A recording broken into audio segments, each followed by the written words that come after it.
Yo, what's up Moon Gang? So, dito ngayon is 7:54 PM na pero parang hapon pa. So, may vlog ako nito. Basahin ko lang yung mga comments ko dito sa YouTube kung ano yung mga tanong nila, kung anong mga opinions sila, din babasahin natin din isa-isa natin sasagutan. So,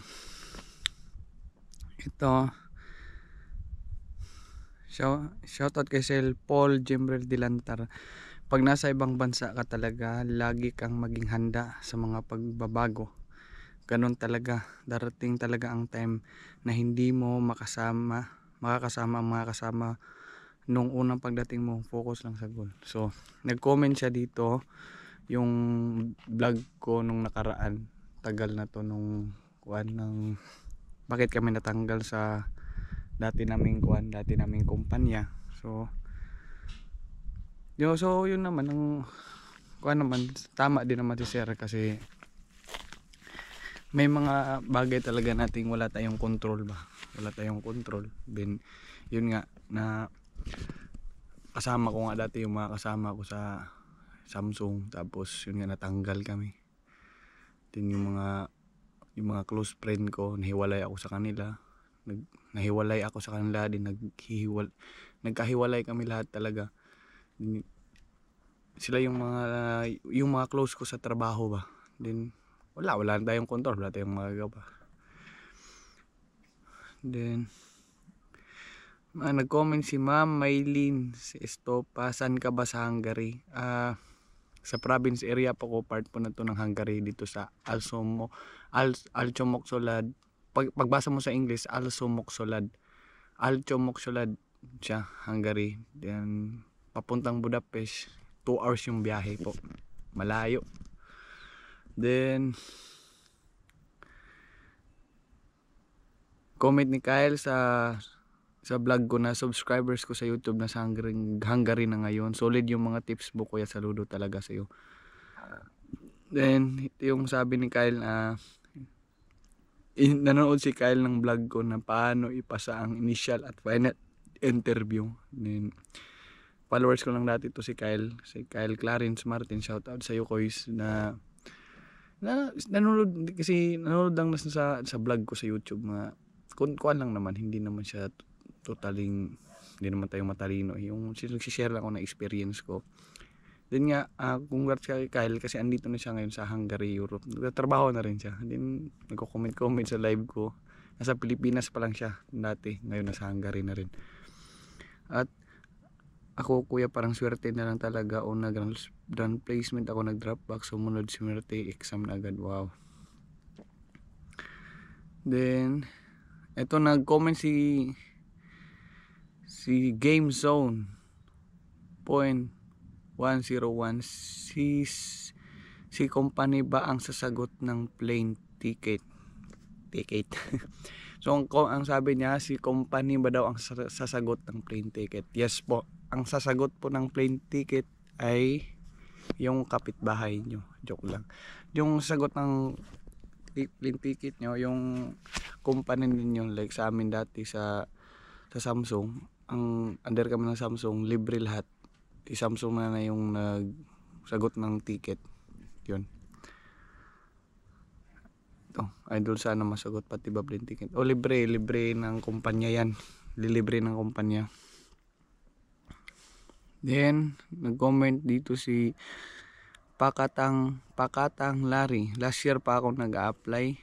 Nagpasa ng mga resume online at walk-in pa din ako. Hindi pa din ako na-select for interview. Totoo nga, kaya kapag external mahirap makapasok ngayon sa Europe. Unfair naman kasi natapos ko ang 12 years sa Taiwan. Di naman ako nag-cross country. Yung comment ko dito. Sa ayo naman, Moongang Larry, may kasama din ako na ex-Taiwan. Pero nakapasa naman siya. Dito siya ngayon nagtatrabaho. Pero sa pagkakaalam ko, may mga company din sa Hungary na hindi sila nag-accept ng ex-Taiwan. Pero hindi lahat ha. Kasi ako, experience ko talaga, katrabaho ko mismo ex-Taiwan eh. So apply hanggang sa papaboran yun ng panahon. Din yun nga, interview, exam din, malay natin at the right time, wag lang susuko. Ganun talaga, may mga bagay talagang hindi pa natin nakukuha, pero at the right time makukuha mo rin yan. Then shout na nag-comment si Ma'am Carolina Lacro. Sabi niya gusto ko mag-abroad pero di ko alam saan mag-uumpisa. Kung gusto kong mag-abroad pero di ko alam kung saan ako mag-umpisa, kung pwede lang lumipad. Shout out sa iyo Mungang Carolina Lacro. Siyempre first step niyan, kukuha ka ng passport. Kuha ka ng passport talaga. Then like sa ina-applyan mong kumpanya, mag-kuan ka na, mag-ask ka na, mag-research ka na kung ano yung mga possible requirements ba sa a-applyan mo. Then while nag-a-apply ka, kasi kasuhin mo yung mga requirements mo. Like for example, pag matanggap ka, di continue na. Mga basic na requirements na kailangan, pero number 1 talaga passport. Then mag-research yung kayo sa applyan nyo, kung kan ba sa age nyo, qualified ba kayo sa ina-applyan nyo. Kaya yan, kasi ako nga dati nasa Davao lang ako, Davao City ako, nasa Mindanao ako, pumunta ako ng Manila, nakitira ako sa tito din doon, tambay ako din for 1 year, nagtrabaho ako din pag during rest day, nag-a-apply ako hanggang sa natanggap din ako. Maisip mo talaga na wala talaga imposible, bilog ang mundo. Ano ba, wala sa plano ko dati mag-abroad, pero ayun, dito na ako sa abroad. So boss, alam mo ba ang Rosenberger? Di ko alam to, Mr. Paul Anton Hernandez. Mungang sa mga subscribers ko or followers ko sa Facebook, yung spelling Rose na bulaklak, Rosenberger.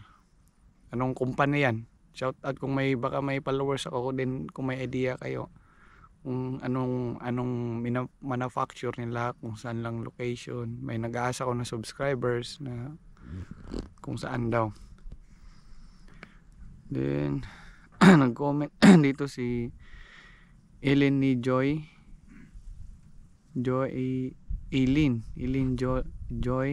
tama ba? Hello sir from Negros Occidental.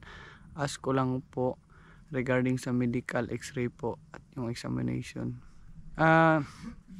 About dyan, meron talagang x-ray, tsaka may x-ray, pero hindi naman sila mahigpit sa x-ray. Bali lang siguro kung may mga major problem talaga about sa health mo. Mabilis lang naman yung medical. Then usually kasi nagkakaproblema sa medical sa ihi tsaka sa dumi, ganun yung kasi dyan din ako nagka-problema, tsaka yung isang kasama ko din, batch ko, ganun yung problema pero wala naman, mga minor problem na naman, kung hindi naman yung mga major problem na may mga ganitong sakit, hipa, ganito. So hindi talaga pwede makapag-abroad yun.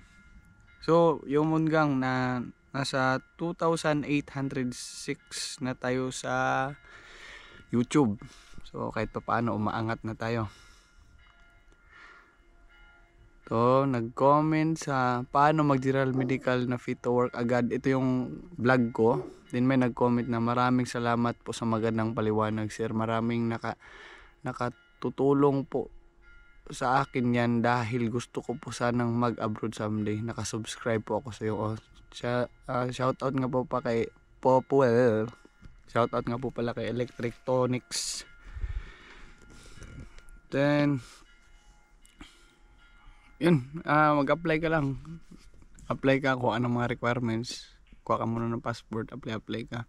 Then tiyaga lang. Kung hindi man matanggap, okay lang, apply lang ng apply kasi makukuha mo rin katagalan yan. Then salamat sa pag-subscribe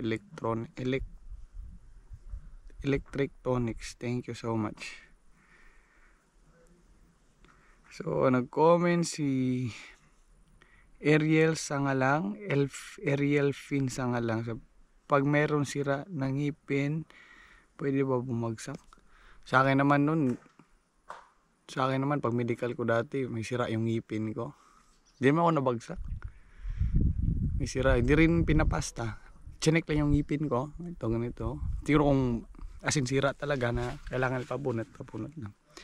So yung munggang papatayin ko na tong vlog ko. Then kung may additional pa kayong tanong lang kayo dito sa YouTube ko or sa Facebook, sasagutin natin yan. Gagawa natin ng vlog. Then tatapusin ko na tong video. Din shout out sa mga solid team Moongang ko na lagi nanonood sa videos ko. Then shout out po kay Ma'am Grace Pascual tsaka sa solid na team Moongang na lagi nanonood ng mga videos ko. Then so before I will end this video, please dito reminders lang po sa mga nag-apply, kung hindi ka man natanggap, okay lang yan kasi at the right time matatanggap ka rin. Apply lang ng apply. Din may times talaga na hindi natin makuha agad. Ganyan din ako dati.